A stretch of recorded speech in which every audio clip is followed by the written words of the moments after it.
Advertencia: la información suministrada no pretende sustituir la prescripción médica en ningún caso, ni emitir un diagnóstico o sugerir algún tratamiento de enfermedades. Estamos compartiendo información de interés general desde el punto de vista profesional del invitado, basándose en sus conocimientos y experiencia.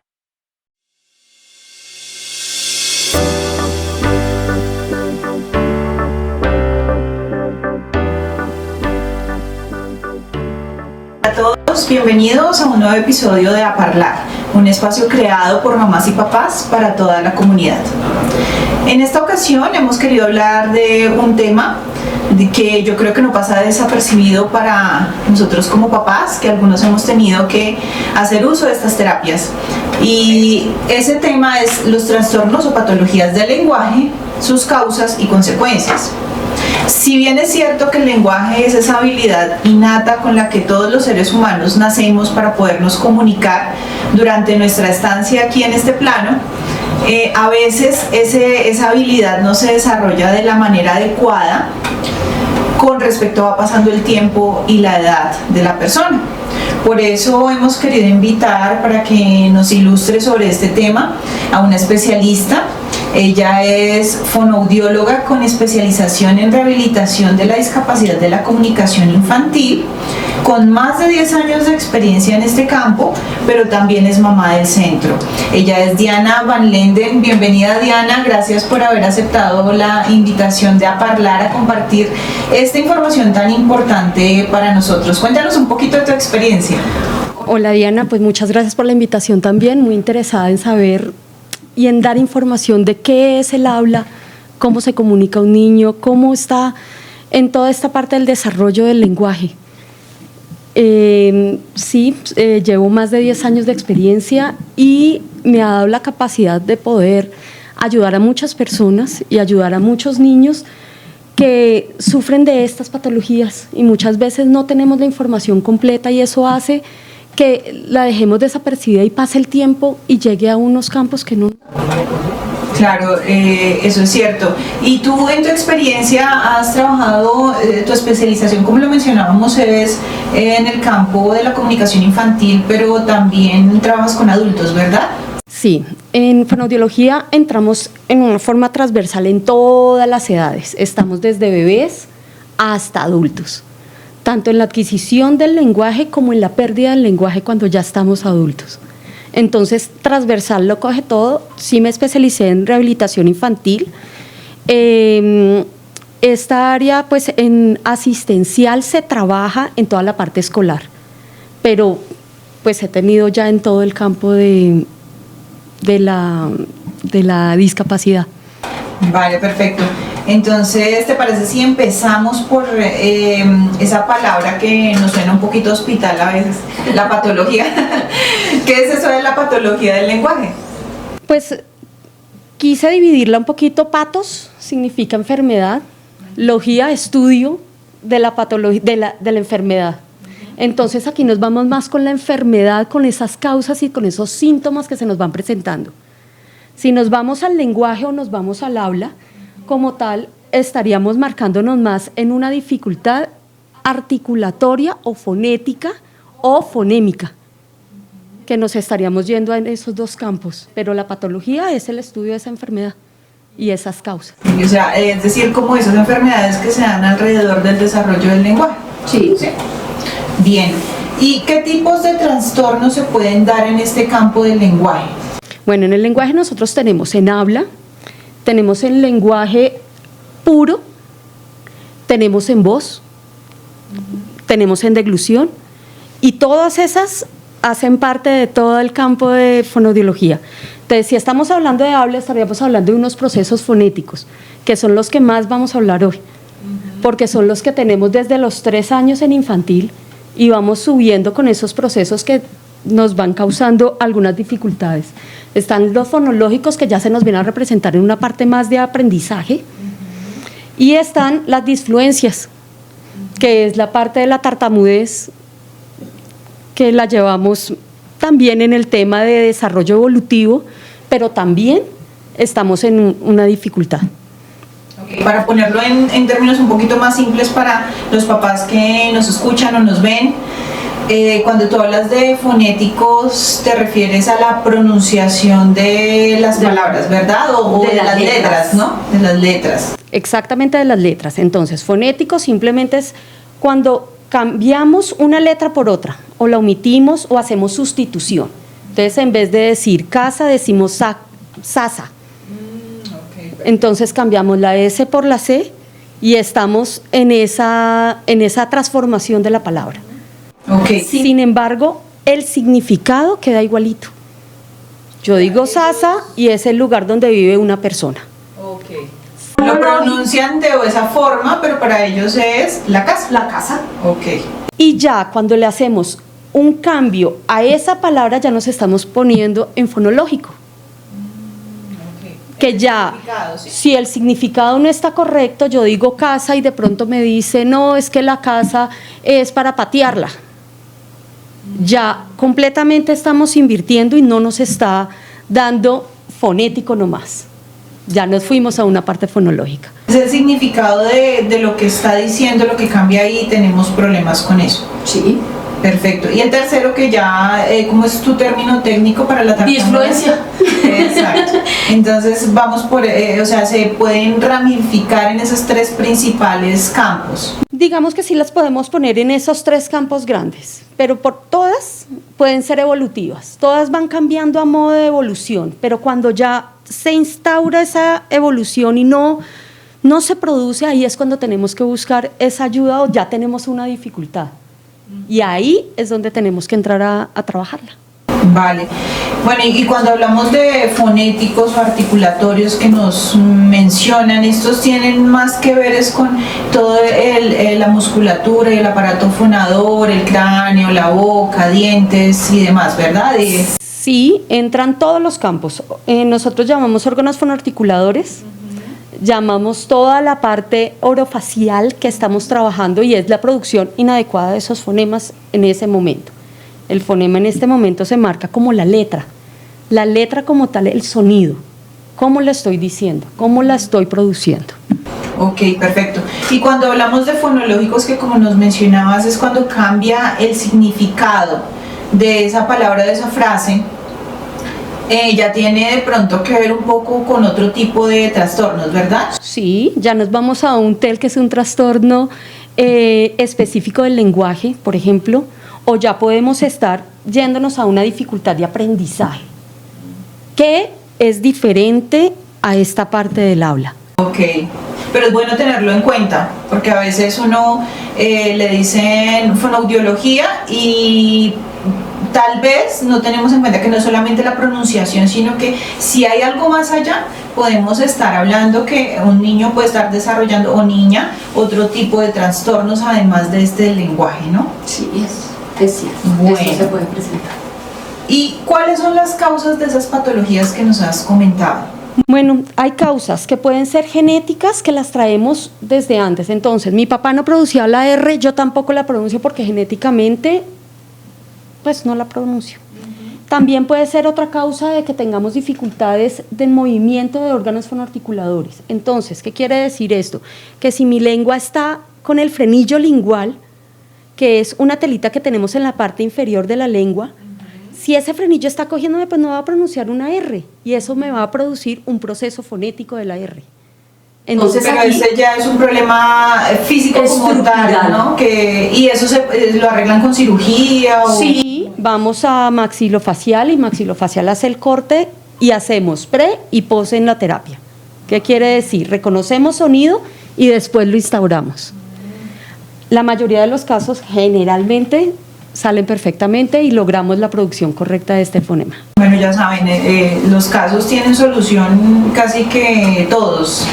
Sí, podríamos decir que no. Es un alto rango el que queda hablando muy bien. Sí, estamos en un buen promedio para poder decir que si se trabaja a tiempo, logramos producir todos estos fonemas. Si no se trabaja a tiempo, pues ya entramos con dificultades más adelante. Perfecto.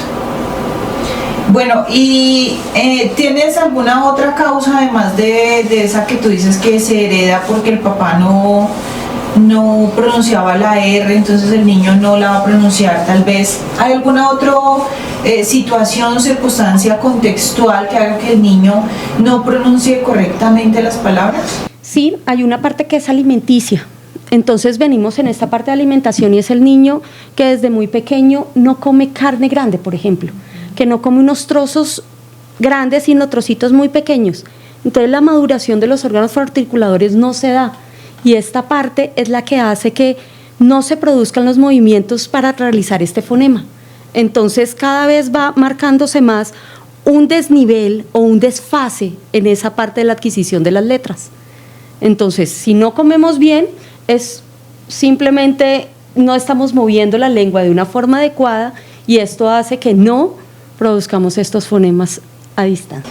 Cuando Diana me estaba explicando esto previamente, le conté que tengo de primera mano una experiencia porque resulta que a mí me sucedió algo así con mi hijo cuando estaba pequeño. Conocí un caso cercano que el niño se atragantó con un trozo de manzana, no le llegó oxígeno a su cerebro durante bastantes minutos y él quedó con muerte cerebral.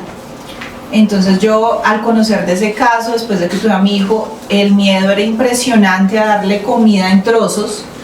Todo se lo ponía pequeñito, casi que papilla, yo estaba encima de él todo el tiempo, lo miraba, como era, o sea, le pasé mi miedo a él. ¿Y qué sucedió? Que como él no hizo ese proceso que tú nos cuentas, masticatorio, que deben hacer los niños para que los músculos adquieran tono, la lengua se mueva correctamente, ¿qué sucedió? Él empezó a pronunciar mal la R fuerte, entonces él no decía torre, sino tore, y así. Entonces, como lo detectamos cuando él estaba pequeño, apenas empezó a hablar, se empezó su terapia, porque además de esto, por el mal posicionamiento de la lengua, estaba poniendo los dientes hacia adelante, entonces le estaba descuadrando la mordida. O sea, eso es todo un conjunto de cosas que uno piensa que no, y sí se dan. Ahí vendríamos a hablar de un imbalance muscular orofacial. Entonces, ¿qué es? Hace parte del proceso fonético, pero está acompañado del imbalance. Entonces, si no tenemos unas texturas, si no tenemos una sensibilización en mi boca, pues no vamos a poder pronunciar esas letras y no vamos a poder tener esa facilidad para adquirir los fonemas. Y bueno, esto que les cuento, y como lo menciona Diana, viene a raíz de ese miedo, ¿no? Que le pase, no es genético todo. Afortunadamente, como lo detectamos a tiempo, estuvimos muy pendientes. Él corrigió muy bien la pronunciación y ya come carne. Fue con facilidad, entonces no se preocupen que todo tiene solución. Carne y manzana son uno de los alimentos que más necesitamos que consuman. Carne y manzana verde, la que más nos ayuda. Perfecto. ¿Tienes alguna otra causa o digamos que estas se engloban en ese tipo de cosas? En el colegio se vienen a presentar siempre por esta parte. Hay una parte también chiquita que es la parte de estimulación ambiental. Esta parte ambiental es cómo estimulamos los niños en casa. Entonces muchas veces ese estímulo que estamos haciendo no lo hacemos correctamente porque comenzamos a crear como andamiajes para que él no esté hablando, no esté diciendo.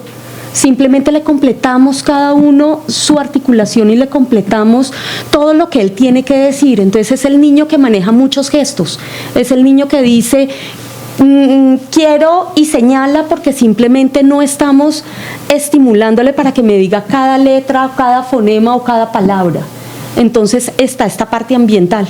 ¿Cómo estimulamos en casa? No creamos necesidad.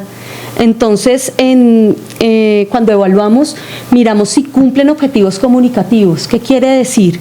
Que si como yo hablo, logro que en la otra persona tenga un cambio y logro mi objetivo.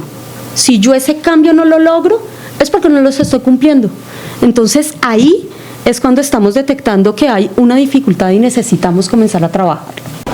Perfecto, entonces podríamos decir, como nos has comentado, hay causas genéticas, hay causas físicas, que haya alguna condición en nuestro aparato fonador que no esté bien y requiera una intervención ya quirúrgica.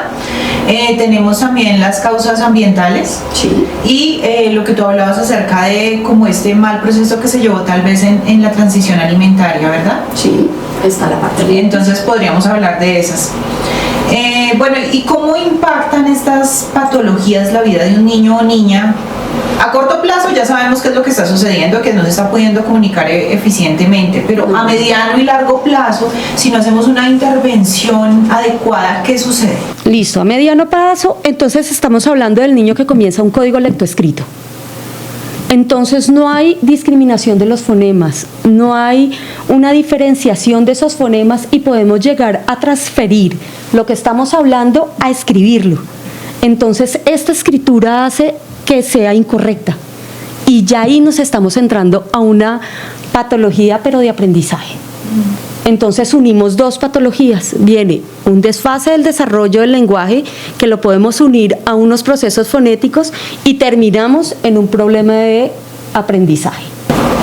Es decir que si no hay un tratamiento temprano, esto nos puede arrastrar incluso a que tenga problemas académicos, porque pues él no va a tener el mismo nivel comprensivo y expresivo que tienen sus compañeros. A frustraciones, aislamientos, a no querer hablar, a no querer expresar, a no querer decir las cosas. Todo eso nos lleva a que no logremos adquirir un fonema. Es así de sencillo. Y digamos que hace muchos años de pronto no se tenía mucho conocimiento sobre este tipo de trastornos del lenguaje y a veces cuando un niño tenía problemas de aprendizaje los papás que pensaban, es que no estudia o es indisciplinado y por eso le va mal y demás. Esos adultos que nunca se trataron, ¿tú cómo los ves? O sea, ¿cómo es su vida social, su vida laboral? ¿Qué pasa ahí? Es un adulto que generalmente comienza a buscar muchas palabras, demasiadas palabras para no decir las palabras que no puede decir. Entonces, por ejemplo, en vez de voy a ir a coger un carro, voy a coger un auto, un coche, y me voy saliendo por diferentes palabras. Y si hablamos con ellos, ellos dicen la frustración que tienen de no poder comunicarse y de no haber corregido a tiempo ese fonema. Pero pues está también la ventaja que lo corrijamos cuando somos adultos. Hasta adultos se puede corregir el fonema, simplemente con aclarar dónde está el punto articulatorio, cómo está produciéndose este fonema, logramos que esta persona también pues pueda tener una comunicación adecuada. Bueno, como ven, quienes nos escuchan o nos ven en este episodio y tienen indicios o tal vez sospechan que tienen algún tipo de esta patología, que tal vez no se trató a tiempo cuando eran niños, nunca es tarde. Es una invitación a que podemos buscar ayuda. Esto también, yo creo, y tú lo dirás, Diana, desde tu experiencia, afecta la autoestima de alguien porque el no poder hablar bien en público es algo que tenemos que hacer en toda la vida, o sea, en muchos momentos de nuestra vida, y el no poderlo hacer bien, yo sí creo que es algo que impacta de una manera bastante negativa.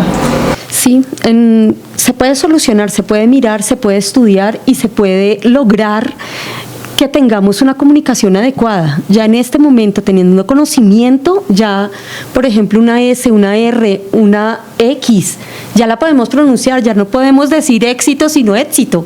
No, digámosla correcto. Entonces vamos jugando con esta parte y nos va a ayudar un poquito más. Perfecto. Bueno, y ahora que estamos hablando de eso de que tiene solución, ¿cómo se supera un trastorno del lenguaje?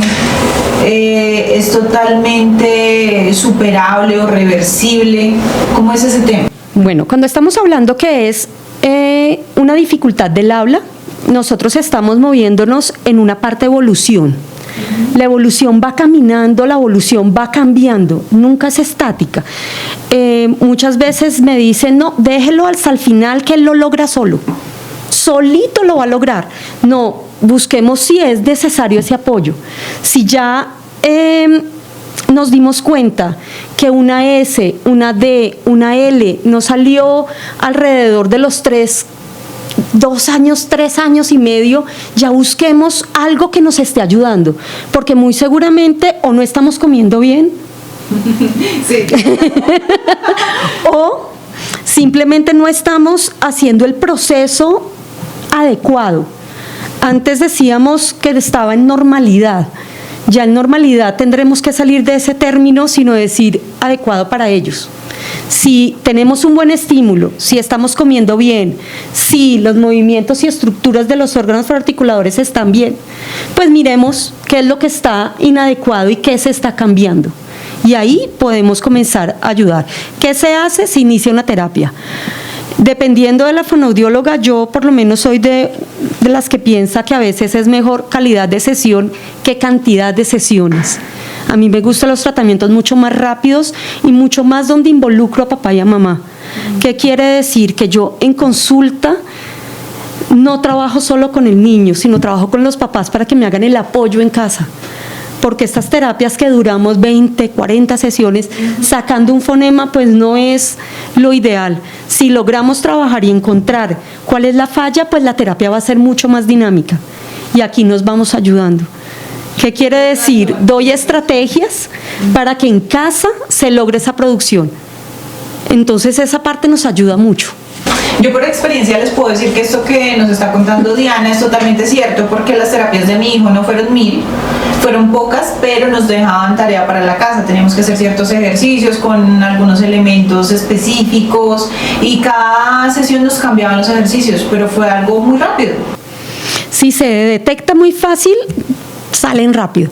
Hay otros niños que sí pueden llegar a más dificultades. ¿Qué quiere decir? Que duran más tiempo en ese proceso. Eso no quiere decir ni que la fonoaudióloga sea mala, ni que no se esté haciendo un proceso adecuado. Simplemente es que cada niño tiene un resultado y cada niño tiene una respuesta. Y a eso tenemos que ir manejando. Que cada uno va respondiendo a medida de los estímulos que nos están dando. Bueno, y cuando hablamos de la tartamudez, tenemos un caso famosísimo aquí que yo creo que todos los niños admiran, que es James. Sí. Al principio, cuando le preguntaban al final de un partido los periodistas, el hombre se enredaba muchísimo, bueno, memes y demás que ya todos conocemos, pero viendo su evolución a través de los años, ya en este momento lo entrevistan cuando finaliza un partido y él es capaz de manejar muy bien la situación. Bueno, la disfemia es una patología dura en el habla. ¿Por qué? Porque esta patología viene a ser muchas veces no superable y tiene que ser manejada por varias disciplinas. Una disciplina es la fonoaudiología y otra disciplina es psicología. Viene con los dos, porque muchas veces son detonantes que nos están llevando a eso. Entonces, hay una parte en los niños que es súper linda, que se llama la disfemia evolutiva. Ella va en el mismo proceso. Muchas veces hay niños que hacen tartamudez. En ese momento, cuando es evolutiva, no hay ninguna dificultad. Simplemente vamos a omitir un poquito, busquemos ayuda si es necesario, si se nos mantiene, pero si no, ella va a evolucionar y va a salir adelante. Pero cuando se nos instaura como la de James, aquí venimos más a hacer un tratamiento. Y este tratamiento tampoco es tan largo, pero sí es a conductuar todo el habla, trabajar fluidez, trabajar la articulación, trabajar todos esos engramas cerebrales que nosotros tenemos para lograr hacer una producción fonémica perfecta. Es decir que en este caso en particular tú recomiendas más una terapia integral entre fonoaudiología y psicología. Sí, en este caso, si estamos hablando de una disfemia, sí se apoyan de las dos áreas. Okay. Porque las dos nos pueden dar soluciones. Muchas veces es por ansiedad que nosotros tenemos esas repeticiones. No es porque no las pueda producir, sino simplemente no sé manejar esas emociones y nos toca aprender a superarlas. Hay personas que lo hacen, otras que no. Hay una película muy famosa que se llama El discurso del rey. Esta película hace mención a toda la parte de disfemia que trabaja la fonoaudióloga. Ella es la que saca que pueda hacer todo el discurso. Entonces es una película muy bonita, quien quiera verla es ideal para este proceso. Aquí también recomendamos películas, ya saben. Nos ayuda un poco. Ok, y además que cuando tú mencionas esto de que es como consecuencia de una situación ansiosa, podemos pensar también, y tú me corriges, que puede traer situaciones de atrás que no tienen que ver precisamente con que su boca esté mal o que tenga algún problema físico, sino que puede estar pasando situaciones que no son tan chéveres y que tal vez no nos hemos percatado. Es verdad, toca ir con mucha calma y con mucho tacto para poder trabajar. Cuando es de niños podemos descansar un poquito, pero cuando ya se nos está incentivando podemos entrar a manejarlo lo podemos manejar. De hecho, tiene muy buenas respuestas y pues James es un ejemplo perfecto para poder decir que sí se puede superar, que logra hacer perseveración en esa palabra, sí todavía lo hace. Si tú le hablas de otra parte diferente, vuelve y cae, pero ya logra dar un discurso después del partido que eso es un avance grande. O sea, para una persona que ha tenido este tipo de situaciones en su habla, no es fácil llegar a poder articular varias frases sin tener que tartamudear. Sí, es verdad. Bueno, y también es algo que nos motiva para las personas que tal vez pasen este tipo de situaciones, o niños o niñas. Esto no nos define, no define el éxito que vamos a tener, no define que también nos va a ir en la vida. Tenemos un ejemplo, como lo dijimos, James, una persona súper exitosa en lo que hace, muy querida por todos los colombianos, creo, o por casi todos, me imagino. Está entre gustando y disgustando. Exacto. Y es a buscar soluciones y a no rendirse, ¿no? Sí. A seguir adelante. A seguir adelante. Bueno, Diana, y para finalizar, cuéntanos, ¿cuándo es recomendable consultar al especialista? Es decir, ¿qué señales debemos tener en cuenta para decir definitivamente ya tenemos que buscar ayuda porque eso no es normal? ¿Qué nos recomiendas a todos los papás? Listo. ¿Qué recomiendo? Que cuando estemos en infantil y vemos un niño que no adquiere la letra con mucha facilidad, que se siente que hay algo que se nos está perseverando, ahí vamos a buscar ayuda. Ahí vamos a comenzar a que tenga un apoyo de fonoaudiología, porque ahí es donde podemos corregir mucho más fácil esta dificultad. Aquí nos ayudan los papás, nos ayudan los docentes, nos ayudan las personas que están alrededor. Muchas veces te has dado cuenta que esta R no está muy clara y si buscas a alguien que te ayude, ahí lo podemos hacer. Entonces, observar al niño de una forma directa o indirecta, ya sea háganle un video, mírenlo, está claro. En la familia toca repetirle muchas veces, dime bien esta palabra, no la estoy entendiendo. Ahí es donde tenemos que comenzar a detectar que algo está pasando. No estamos comiendo bien, otra alerta, ya la tenemos. No estoy comiendo bien, arranquemos, busquemos ayuda. Eso se puede trabajar y puede ser hasta beneficioso para un futuro, tanto alimenticio como para los fonemas que nos faltan. En la terapia se hacen evaluaciones y se miran, ahí se detecta y se va mirando si es necesario o no, pero lo importante es que lo hagamos a tiempo. Muchas veces si esa R no se adquiere y la cogemos cuando estamos ya en sexto de primaria, pues el niño ha pasado por muchas cosas que le podemos ahorrar y le podemos no tener que pasarlas si se corrige a tiempo. Claro, porque me imagino la carga emocional, de autoestima y demás que esto acarrea, además de la dificultad comunicativa y tal vez de problemas académicos. Y bueno, ya saben, por favor, para iniciar alimentación complementaria no hagan como yo. Y busquen ayuda de un experto, un fonoaudiólogo, un nutricionista también, ¿no? Ellos son clave, sí, pueden trabajar en equipo para que sea un proceso exitoso y no lleguen a que los niños ya después, pues por falta de un buen proceso en cambio de alimentación, tengan incluso problemas de lenguaje. Listo.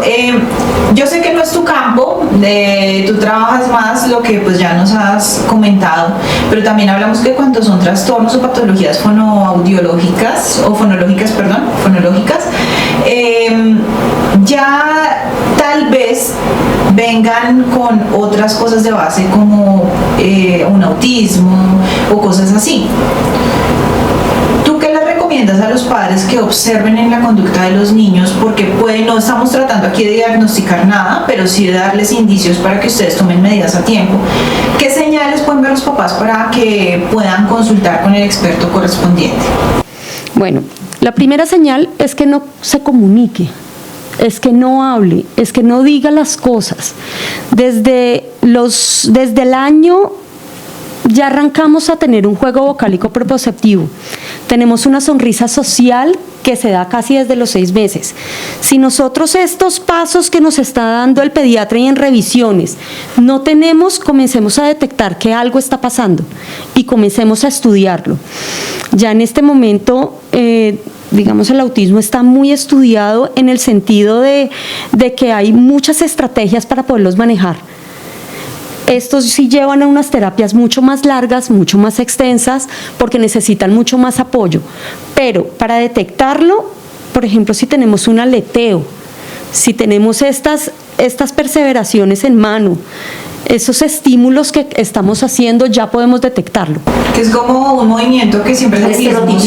Sí. Okay. Es un movimiento que nosotros hacemos que se le puede presentar. Pero con eso no quiere decir que el niño que lo haga ya tiene autismo. Porque hay múltiples patologías que se pueden presentar en ese proceso. Sí, que en eso queremos ser claros, no estamos tratando de diagnosticar, sino de dar como ciertas señales que pueden ser indicio de y de las cuales debemos estar alerta. Pero si ya tenemos un desfase del desarrollo del lenguaje, ya tenemos unas dificultades articulatorias, ya tenemos dificultades en comunicación, no me habla, no me dice, no me hace, pues ahí ya tenemos que estar buscando a alguien que nos ayude. Hay varias partes en las que podemos ir manejando. Está el fonoaudiólogo, está el terapeuta ocupacional, está el psicólogo, que es el que nos hace diagnóstico de autismo, el neuropsicólogo. Todos ellos pueden ser personas que nos pueden decir si estamos en este medio o no estamos. Se realiza una evaluación bien exhaustiva y ahí sí llegamos a un diagnóstico. Perfecto, Diana. Pues muchas gracias por habernos acompañado en este episodio de A Parlar. Nos encantó tenerte aquí, gracias por aceptar la invitación. Cuéntanos en dónde los papás te pueden contactar en caso de que necesiten tu ayuda. En este momento estoy en Instagram, estoy en Diana Van Lenden Fono, ahí me pueden encontrar y también los datos los tienen en el APA. Si necesitan alguna guía, si necesitan algo de mirar en toda la parte de fonoaudiología, pues con muchísimo gusto. Bueno, y también no se preocupen porque vamos a dejar los datos de Diana aquí abajo en la descripción del video para que los puedan encontrar fácilmente, o como ya mencionan, escriben un correo, llaman a Paula, ya saben que ella siempre divina, nos ayuda con todo. Diana, nuevamente, gracias. A ustedes también, gracias por acompañarnos en este episodio. Recuerden que si tienen un tema de interés que quieran tratar y compartir con toda la comunidad, pueden escribirnos aquí a este correíto, administración@aparreyescatólicos.com.co. Ahí nos lo hacen saber y nosotros nos comunicamos con ustedes. No olviden darle like a este video si les gustó, compártanlo con alguien que lo necesite y activen ahí abajito esa campanita para que no se pierdan ninguno de los episodios nuevos que vamos a subir. Recuerden que este es un espacio creado por la Asociación de Padres de Alumnos del Centro Cultural y Educativo Español Reyes Católicos. Hasta la próxima. Adiós.